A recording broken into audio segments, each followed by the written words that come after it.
The United States, the United Nations Children Fund has named Nigeria as the second highest stunted children in the world.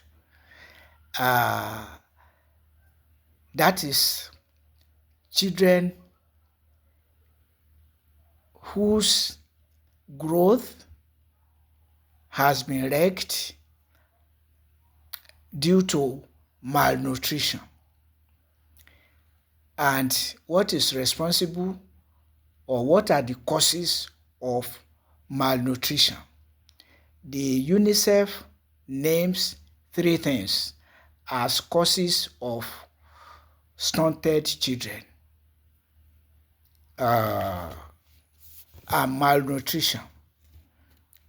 Conflict is number 1 on the list. Conflict.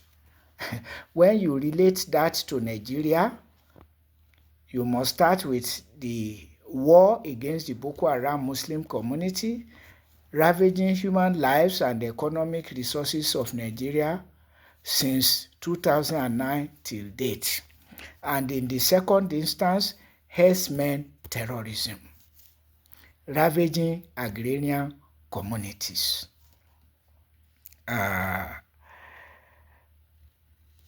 Then, climate change. Climate change. With particular reference to Nigeria, we have been experiencing floods, endless rain leading to flood. In some places, draining away human beings, washing away crops, and so on. Where you don't have flood, draining away people because of endless rain, you have irregular rainy season. In Ilorin South, not to speak for the whole of Kwara State or even the whole of Ilorin, in Ilorin South local government, rain has stopped since July. So look at that. It came in May and stopped since July. Sometimes very light rain, not many times, just sometimes very light rain. But since about 2 weeks, as I speak, no light rain, no rain at all. So, and you can see those who have crops getting dried up in the farms. So, conflicts, we have spoken about that. Then climate change, that is the situation. Then food scarcity is the third point listed by UNICEF. Food scarcity. It calls it food poverty. So we have to appeal again to Nigeria's rulers to please find peaceful resolution of the war against the Boko Haram Muslim community since 2009 till date. And because the war has dragged on, it has led to terrorist organizations coming to Nigeria and emerging in Nigeria, including armed bandits, marauding for means of livelihood, kidnapping people for ransom, and things like that.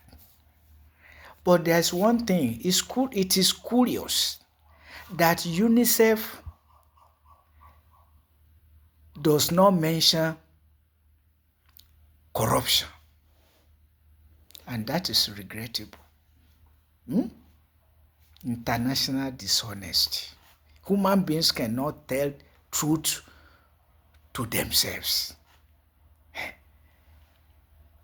Corruption. Corruption is not mentioned. Take Nigeria, for instance. Claiming fuel subsidy where none exists. Claiming to be transferring funds to indigent households. So Nigeria has the second highest stunted children in the world. So, and when you say children, what about the parents? Because the parents cannot be well fed and the children will not be well fed. So, all subsidies are gone.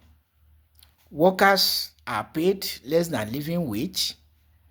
And children, indigent students are asked to come for loan while claiming to transfer funds to indigent households. So where are the indigent students to come from if funds were transferred to indigent households? Admittedly, workers are paid less than living wage. Workers. So, and all subsidies are gone, yet sinking Nigeria in debt.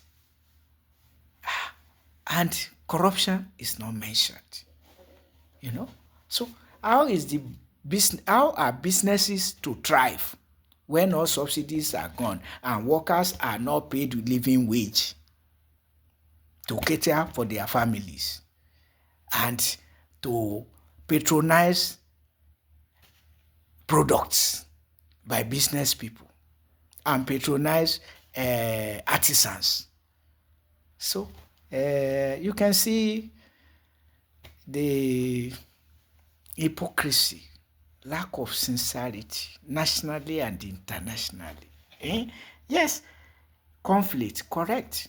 War against Boko Haram, herdsmen terrorism, yes. Climate change, yes, we see flood, draining away crops, even human beings, and in other places, lack of rain or lack of adequate rain. So if rain came in May, stopped in July, rain that used to stop not earlier than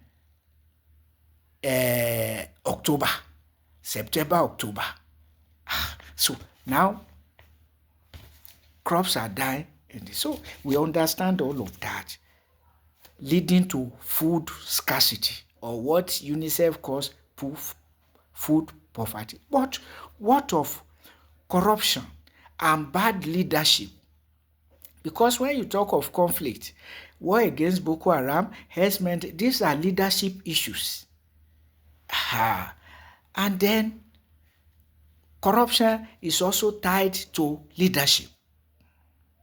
But of course, when the conflict is mentioned, it's tied to leadership. So we can say, okay, maybe that has been covered. And where you have conflict, you don't expect progress. You don't expect development. You don't expect buoyancy of life. So, but maybe that is where you have it tied up, conflict. Because it takes good leadership to resolve conflicts. Our own leaders are the causes of conflict, imposing Islam on Nigeria, leading to the war against the Boko Haram Muslim community that was peaceful before a Fulani Muslim imperialist took over power. And now look at it. That part of the country of Nigeria is the worst hit the Muslim-dominated area dominating Nigeria, Fulani Muslim imperialists. The areas of the north that they dominate is the most affected by conflict. Unfortunately, also by climate change. So,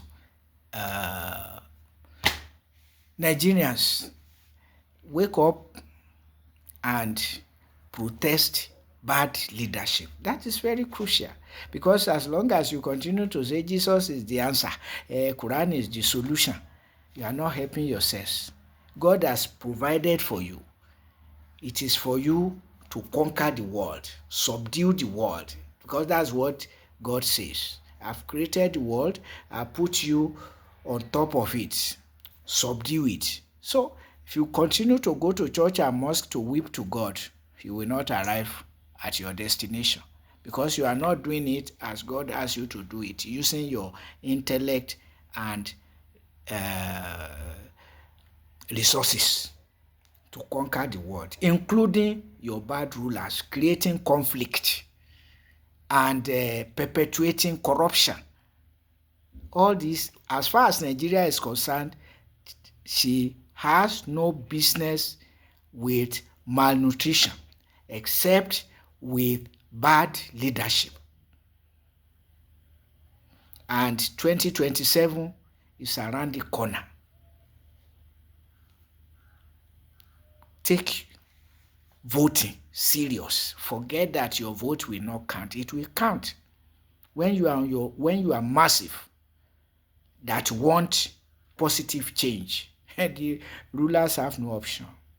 Yes, that was why Goodluck Ebele Azikiwe Jonathan in 2015 hands off, because he saw the handwriting on the wall. Nigerians it was not a rigged election under the supervision of Professor Atahiru Jega as the chairman of Nigeria's Independent National Electoral Commission. It's just that Nigerians rejected Goodluck Jonathan because he squanders his 4 years fighting war with Boko Haram and impoverishing the populace. So if you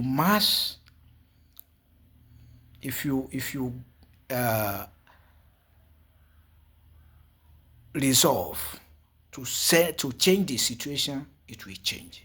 But if you think it's only weeping to God that will change it, God have mercy.